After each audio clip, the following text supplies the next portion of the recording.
할렐루야. 8월 26일 목요일 짱목과 말씀 수다의 시간입니다. 오늘 우리에게 주시는 말씀은 신명기 31장 14절에서 29절 말씀인데요. 하나님 말씀을 보시겠습니다. 여호와께서 모세에게 이르시되 내가 죽을 기한이 가까웠으니 여호수아를 불러서 함께 회막으로 나아오라. 내가 그에게 명령을 내리리라. 모세와 여호수아가 나아가서 회막에 서니 여호와께서 구름 기둥 가운데서 장막에 나타나시고 구름 기둥은 장막 문 위에 머물러 있더라. 또 여호와께서 모세에게 이르시되 너는 내 조상과 함께 누우려니와 이 백성은 그 땅으로 들어가 음란히 그 땅의 이방신들을 따르며 일어날 것이요 나를 버리고 내가 그들과 맺은 언약을 어길 것이라. 내가 그들에게 진노하여 그들을 버리며 내 얼굴을 숨겨 그들에게 보이지 않게 할 것인즉 그들이 삼킴을 당하여 허다한 재앙과 환란이 그들에게 임할 그때에 그들이 말하기를 이 재앙이 우리에게 내리면 우리 하나님이 우리 가운데 계시지 않은 까닭이 아니냐 할 것이라. 또 그들이 돌이켜 다른 신들을 따르는 모든 악행으로 말미암아 내가 그때 반드시 내 얼굴을 숨기리라. 그러므로 이제 너희는 이 노래를 써서 이스라엘 자손들에게 가르쳐 그들의 입으로 부르게 하여 이 노래로 나를 위하여 이스라엘 자손들에게 증거가 되게 하라. 내가 그들의 조상들에게 맹세한 바 젖과 꿀이 흐르는 땅으로 그들을 인도하여 들인 후에 그들이 먹어 배부르고 살찌면 돌이켜 다른 신들을 섬기며 나를 멸시하여 내 언약을 어기리니 그들이 수많은 재앙과 환란을 당할 때에 그들의 자손이 부르기를 잊지 아니한 이 노래가 그들 앞에 증인처럼 되리라. 나는 내가 맹세한 땅으로 그들을 인도하여 들이기 전 오늘 나는 그들이 생각하는 바를 아노라. 그러므로 모세가 그날 이 노래를 써서 이스라엘 자손들에게 가르쳤더라. 여호와께서 또 눈의 아들 여호수아에게 명령하여 이르시되 너는 이스라엘 자손들을 인도하여 내가 그들에게 맹세한 땅으로 들어가게 하리니 강하고 담대하라. 내가 너와 함께하리라 하시니라. 모세가 이 율법의 말씀을 다 책에 써서 마친 후에 모세가 여호와의 언약궤를 메는 레위 사람에게 명령하여 이르되 이 율법책을 가져다가 너희 하나님 여호와의 언약궤 곁에 두어 너희에게 증거가 되게 하라. 내가 너희의 반역함과 목이 곧은 것을 아나니 오늘 내가 살아서 너희와 함께 있어도 너희가 여호와를 거역할거든 하물며 내가 죽은 후의 일이랴. 너희 지파 모든 장로와 관리들을 내 앞에 모으라. 내가 이 말씀을 그들의 귀에 들려주고 그들에게 하늘과 땅을 증거로 삼으리라. 내가 알거니와 내가 죽은 후에 너희가 스스로 부패하여 내가 너희에게 명령한 길을 떠나 여호와의 목전의 악을 행하여 너희의 손으로 하는 일로 그를 경노하게 함으로 너희가 후일에 재앙을 당하리라 하니라. 네, 오늘 말씀도 좀 길었죠. 어제 말씀하고 연결된 말씀이잖아요. 모세가 이 여호수아와 백성들에게 이제 자기가 사명이 다했다라고 하는 것들을 이야기를 하게 되고 오늘도 보게 되면 그 바로 여호수아를 이제 불러서 이야기를 하고 있습니다. 그러면서 오늘 말씀은 참 묘한 말씀이 앞부분과 비슷하게 나오는데 모세가 이제 죽은 후에 백성들이 이제 이 가나안 땅에 들어가게 된다. 근데 그곳에서 이방신들을 섬기게 되고 하나님과의 맺은 언약을 어길 거다라고 하는 것을 이야기를 하고 있습니다. 이게 모세를 통해서 이제 말씀을 하고 있는 건데 이게 참 너무 이해가 안 되잖아요. 하나님은 이스라엘이 불순종할 것을 미리 알면서도 가나안 땅으로 이들을 이끄시는 모습을 보이고 있다는 거죠. 이게 같이 연결했잖아요. 이번 주에 말씀 수다에서 말씀드린 것처럼 선악과를 하나님이 그 아담과 하와가 따먹을 거를 아셨을까 모르셨을까 이런 거하고 연결이 되는 거죠. 하나님의 입장을 보시는 거예요. 우리가 하나님의 입장을 보면 하나님은 우리에게 완벽한 하나님 형상을 만들어 주시려고 그 자유의지를 주신 거예요. 그랬을 때 그 자유의지를 가지고 선택을 사람이 한 거죠. 그러면서 죄가 들어온 거죠. 이 에덴 동산에.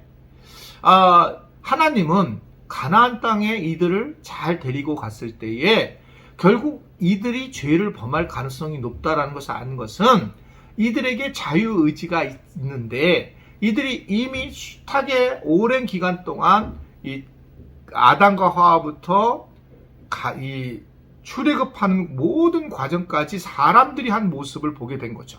그래서 그걸 선하게 결정하는 사람들이 많지 않다는 걸 알게 된 거예요.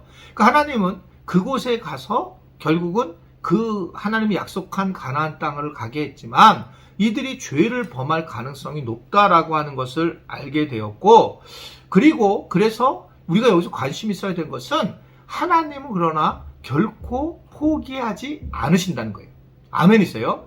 그러니까 우리가 하나님의 속성을 보게 되면 하나님은 포기를 하지 않으시고 이미 알고 계신다는 거죠. 내가 어떤 죄성을 가지고 있는지 알고 있어요. 내가 무슨 죄를 지고 있는지 다 알고 있습니다. 우리가 어떤 죄를 졌는지 다 알고 있어요.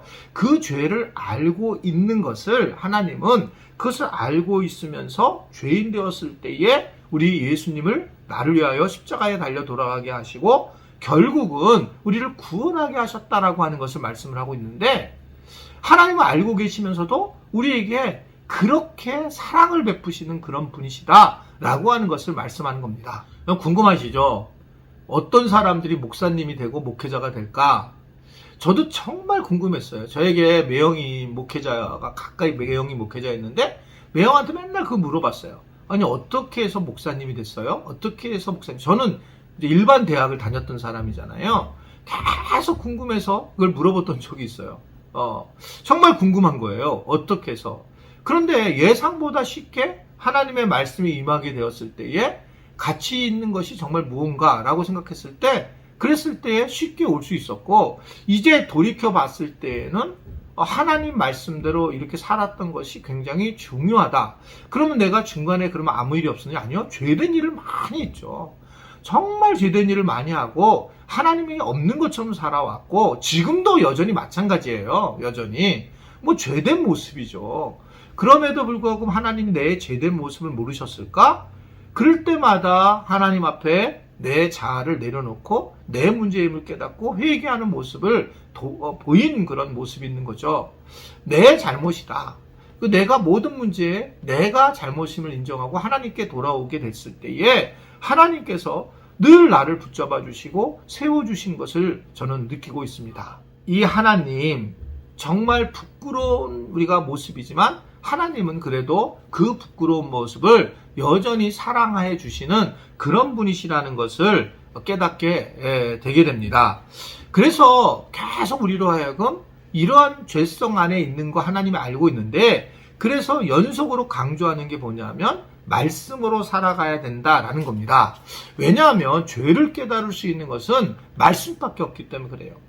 그러니까 말씀이 내가 어렵잖아요. 말씀으로 깨닫는 것은 좋아 이렇게 깨달을 수도 있지만 때로는 내가 부담으로 깨달을 수도 있잖아요. 그렇죠?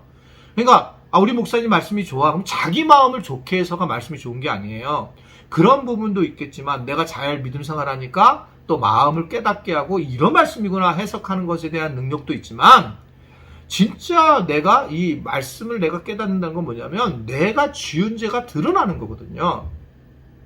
내가 헌금을 떼어먹고 있는데 헌금 설교가 있을 때 자기의 죄가 드러난 거예요.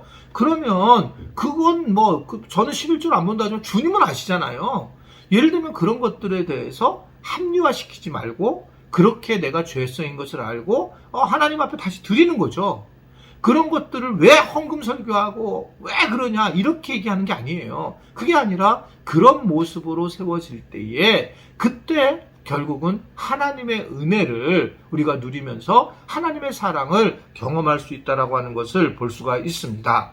그래서 오늘 말씀도 마찬가지잖아요. 하나님이 결국 이 노래로 가르치고 있는 장면이 오늘 본문의 말씀이에요. 노래. 그러니까 모세의 마지막 미션은 노래를 하는데 오늘 보면 22절에 보면 그러므로 모세가 그날 이 노래를 써서 이스라엘 자손들에게 가르쳤다. 노래 아세요?